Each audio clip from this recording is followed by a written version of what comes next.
Guys, kali ini aku lagi kulineran di warung Bu Tuti. Lokasinya sendiri ada di Pasar Ngadisimo, Kota Kediri. Di sini tersedia berbagai macam menu makanan.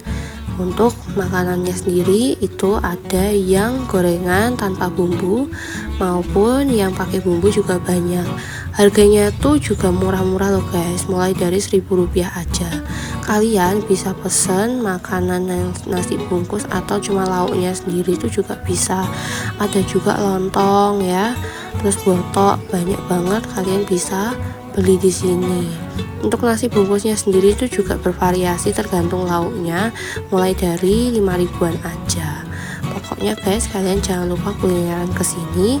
Dan yang aku paling sering beli itu adalah sambelnya karena enak banget.